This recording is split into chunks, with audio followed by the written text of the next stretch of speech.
Hi, I'm Pratim Ranjan Bose, and you are watching Podcast with Pratim, presented by Iravati Research and Communication Center, or IRCC.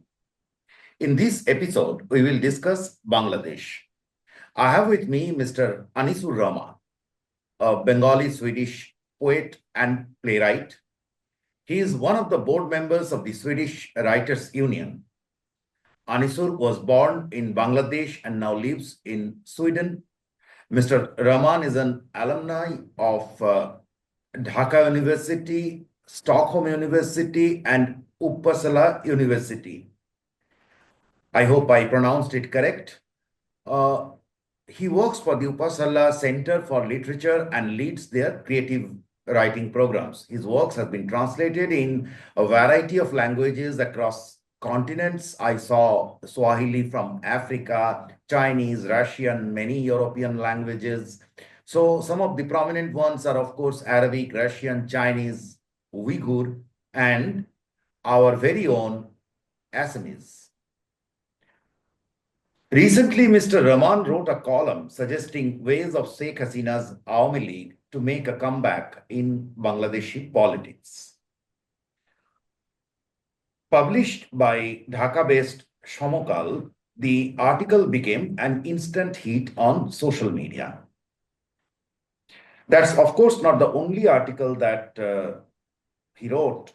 Since July 2024, he had written several incisive articles which have alerted Awami League about its shortcomings, its follies, failures in communications, and offered insights into the way forward. Welcome to the show, sir. Thank you. Mr. Rahman, why do you think that Awami League is still relevant to Bangladeshi politics, and why is their comeback important for the political landscape of Bangladesh? The ruling government in Bangladesh claims that Bangladeshis hate Awami League. If that is true, why are they so active in excluding Awami League from the political space? Over to you, sir. Thank you. In your questions, there are two parts. One part is why it is important to come back the Awami League to the Bangladesh political landscape. The other one is the regime is claiming people hate the Awami League. Let me focus on the first thing. What do we mean by politics? Politics is for the people. And what do we mean by democracy? Is government by the people, government of the people, and government for the people. In that sense, Awami League is a pro-people party. It is mainly a party of the poor people, and it is a root level political platform. They have a long journey of pro-people politics. They have ups and downs, and they have, even in the independent Bangladesh, they ran the country half of the independent Bangladesh, and they led the independence of Bangladesh, and they had an liberal, secular, modern ideologies, which is most acceptable. And they have also organizational network to every village. And in absence of Awami League, poor people are unprotected, secular ethnic minority communities are unprotected, secular cultural practice is under threat, and economy is under kind of standstill. All these index requires the return of Awami League. And the second question is, the people hate Awami League. It is a total lie from the government side. Let me give an example how they lie. At interim regime chief advisor, Dr. Muhammad Yunus, is telling to the BBC, is it the law and order situation is under control, everything is under his control. At the same time, Army Chief General Wakaruzzaman is clearly telling the law and situation is not under control. And even he told very directly and frankly all other difficulties and low faults of the time. Okay. You spoke about economy. It's a interjection rather. Dr. Yunus is an economist. He ran a bank and etc. He has a lot of contributions. And everyone is claiming that the economy, that the Hasina rule has destroyed the economy. Now, as an economic journalist, someone who pursued economics, I have a different opinion. Yes, there was a downfall, there was her follies, but the growth, to my understanding, the growth had been mind-blowing during her era, and it was visible. What do you think about it? Why are they claiming that everything that Hasina did was wrong? It's because they need some narrative. And when they don't have true narrative, then they need to find a shelter in making lie. And Dr. Muhammad Yunus is a champion of making a lie to be a sophisticated civil form of art. This is his skill. Even total his emergence. He has an economic background, but what he did, he just did a social enterprise and to make a bank to get benefit, and also it requires corruptions, it requires controversies, and there is a documentary on his controversies and lying at Norwegian television by Danish journalists. There are huge articles also. They are denying it. And if we compare the Sheikh Hasina's regime and Yunus's regime, yes, there are many allegations, there are many dissatisfactions, there are many complaints against her regime. One was the lack of freedom of expression, one was the human rights, one is the absence of accepted elections. These are the main reasons. On the other hand, what is Yunus is doing? If we present Sheikh Hasina's regime as like politics by the politicians, it was politics of the bureaucrats, and it was politics for the businessmen. This was the character of Sheikh Hasina's regime, kind of corporate character, capitalist character. On the other hand, what is the character of the Yunus's regime? It's a kind of politics of idiots, politics for the idiots, and politics by the idiots, what is happening now. Last night, the fanatics went to the police stations and they made a live from the police stations, and they threatened to pick up this man. The day before, yesterday night, they attacked a relative to the former advisor to Sheikh Hasina in the capital.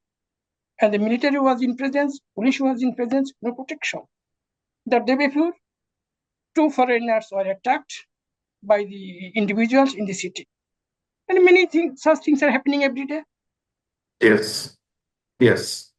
It was very surprising that the whole city, in fact, in the BBC interview, when the BBC reporter asked Dr. Yunus about the demolition of 32 Dhanmondi Road, the Bangabandhu Memorial Museum, and it went on for nearly 24 hours, and with a call on the Facebook and etc. So Dr. Yunus plainly passed the buck to the police, said that they might have they might not have had the courage to stop that. Now, it's very unbecoming of a state chief. It is, after all, police is part. Anyway, how do you view, now back to Awami League, how do you view the exodus of Sheikh Hasina and hundreds of Awami League leaders after August 5? Many Awami League leaders took refuge in India after the assassination of Bangabandhu Sheikh Mujibur Rahman in August 1975. At that time, the party took 2 years to reopen its offices. There was a military rule. Since August 5, 2024, Awami League offices in Bangladesh are either closed or have been occupied by other forces. How long do you think it will take the party to return to the ground, and whether they are taking right steps in that direction? Over to you, sir. Yeah. First thing is, there was no other option for Sheikh Hasina but to fly to India, and it was not her choice. It was the only option, and she was forced to fly to India. And the rest of the leaders they fled to India, it is totally bad luck for us. And most of them were corrupt businessmen, and they looted the properties and resources of the country. They are rich people. They must not leave the country. They must accept the political consequences. They must take the responsibility of the party supporters and activists. And the second thing is how long it can take to return to political landscape. It can take, I think it will not take that long time as it took in 1975, because the misdeeds committed by the elements within the Yunus administration and loyal to his administrations helped the Awami League to come back as soon as in the soonest. But how long it can take, it depends on how the strategy Awami League can take. What are the you have suggested a lot of strategies, and everyone was aware. I mean, a couple of them I can quote here is that they don't have a spokesperson, or whether they are visible only on digital media. I mean, even if not in Bangladesh, I can understand that in Bangladesh there are some fears of getting mobbed and killed, but otherwise, whether they are visible on ground, whether they are making, I mean, do you think are they visible even in Europe, which is very important for overall play? The important thing the Awami League can do or should do is to form a committee immediately. Then committee can set a series of agendas, and they can set a course of action, and according to those course and agendas, they can go forward. And particularly when we said politics for the people, then leaders must be, or the party must be in place. It's not like Goenda politics or the 6-8 attack or the 6-8 politics. No, they must be in the country and they must accept the consequence. If the activists and supporter can suffer, what is the problem for the leaders? If they can get the benefit from the leadership, then why they will not take the difficult time, they will not face the difficulty.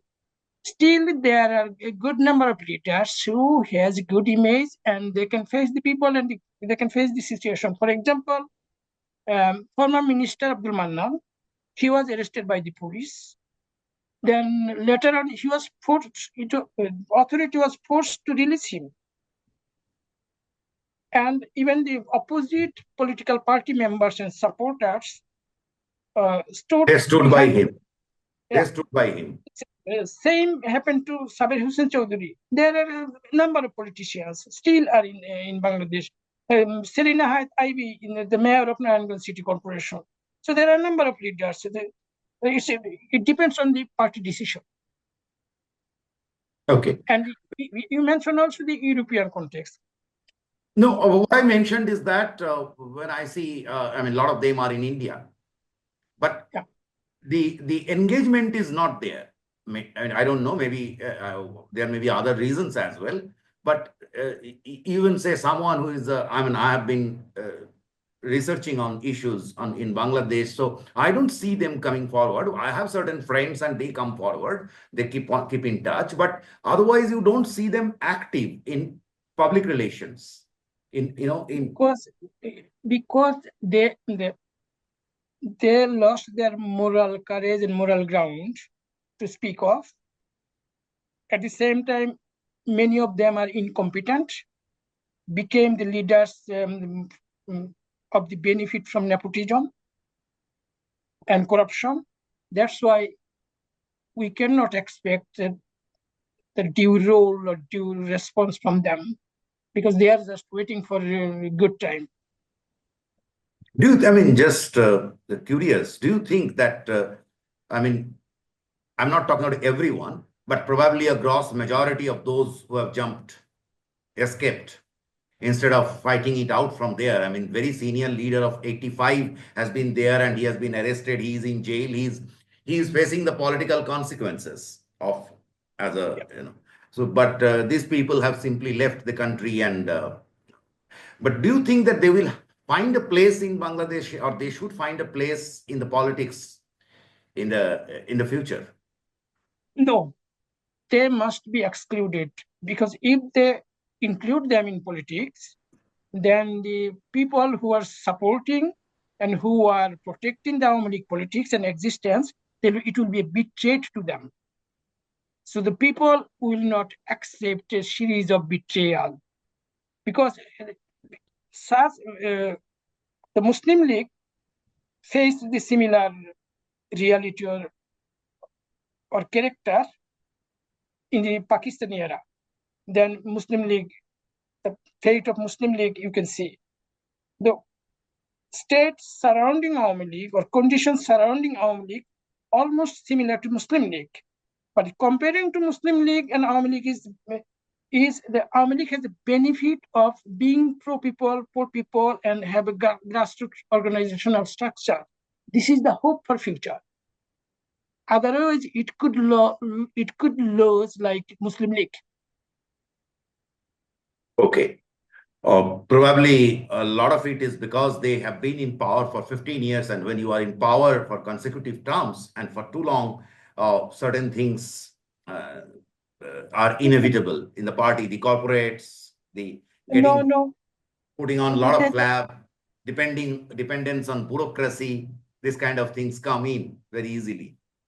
No, it is partially true, but on the other hand, there are many other examples. The parties are in power for decades after decades, and they also take care of the organizations. They follow the politics and they do the politics. But last 15 years, the Awami League did not do the politics. Awami League did the administration. As I told you before, Awami League did the politics by the politicians, of the bureaucrats, for the businessmen. That was the fault of Awami League last 15 years. And they did not take care of the party organization, party restructuring. They did not have regular meetings. They did not have regular convention. No, they just exercised the power. Right. And also, they did not even hold the elections for the students' union at the different universities and schools, colleges, and they just totally stopped the political practice. That was quite visible in their reaction at the early hours of I think around 14, 15, that time, when certain political reactions. Instead of you wrote about it extensively, that instead of taking political actions like getting onto the streets, going and meeting them, and instead of doing that, they were simply sitting in their ivory tower sort of and throwing orders kind of. They had no idea that what is happening on ground. Yeah, you're saying something. Yeah, because if we go back to the history of Awami League, how the Awami League emerged and established, because Muslim League and Congress at that time, in the late British era and the Pakistani era, both of the party were party of elites, both Congress and Muslim League. And out of Congress and Muslim League, the Awami League was the party of the pro-people party of the poor people, party of the working class people, party of the farmers. And from that character, last 15 years, it turned to be a party of elites. And if we say it's conspiracy or mass movement, so whatever, but it was due for them to face such a consequence. It was due for them. Okay, so I understand a good cleansing it is an opportunity for Awami League to revive itself, its political practices, and going back to the roots. We'll get back to Awami League issues, but before that, sir, what is this new party, a National Citizen Party? You see this.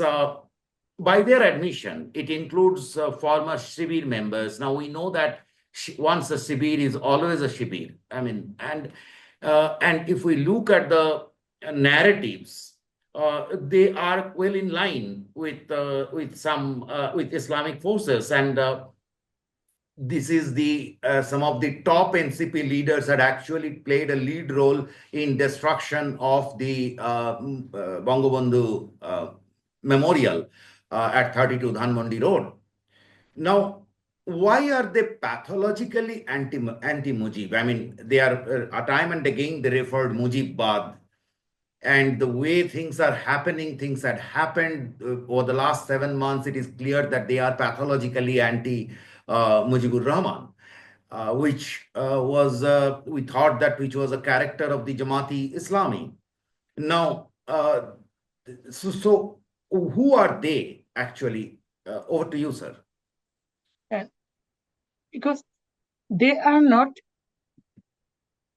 anti-Mujib only. When what we say Mujibism or the politics of Sheikh Mujibur Rahman, it's a package of the concept of in favor of existence of Bangladesh. When they are anti-Mujib, because the politics of Sheikh Mujibur Rahman integrate the spirit of Rabindranath Tagore and secular liberal cultural heritage like Lalon Fakir, and the musical resources and diversities, ethnic diversities, all these things. Even in 1960s, Rabindranath Tagore was forbidden in Pakistan. Then Bangladesh became independent in 1971. Sheikh Mujibur Rahman, Bangabandhu Sheikh Mujibur Rahman chose national anthem from Rabindranath Tagore. These elements are not only anti-Mujib, they are anti-Begum Ruqayya Sakhawat Hussain, they are anti-feminism, they are anti-secularism, they are anti-liberalism. And who are they? They carry the same spirit line what exactly Jamaat-e-Islam and Razaka did in 1971. But you may say, they say some liberal words, they use some good words. This is their tactic to misguide people. If I simply clarify who they are, this is an extension of Jamaat-e-Islami, or a child got birth by Jamaat-e-Islami and is adopted by Dr. Yunus administration. On other way, you can also explain it, is a kind of illegitimate child of Jamaat-e-Islam and Dr. Yunus administration. And I would like to conclude to this question by saying Jamaat-e-Islami's ideology, this National Citizens Party and Dr. Muhammad Yunus is nothing different. They are an integrated social Islamist, capitalist or corporate enterprise to benefit themselves, nothing else. Interesting. In fact, not at this forum or this podcast, but the one of the persons who appeared to be a kind of a ideologue, Mr. Farhad Majar. So we can probably sometime go to his ideology. What is his ideology? Often I fail to understand what is the ideology exactly. I mean, so let me add something. Farhad Majar is a kind of what we can say in English. He is utterly dishonest to himself, but very loyal to his benefit. He is always looking for his benefit. If you look back his writings, he claims himself to be a follower of Lalon Fakir. If you respect Lalon Fakir, then how could you collaborate with them? Then he was also in the think tank voice for BNP, Tariq Rahman, Khaleda Zia before. But now he's contradicting. Even you will find his connection with even Awami League ideologies sometimes before. He was also leftist sometimes. He established himself by the money from the imperial forces. He was educated in USA.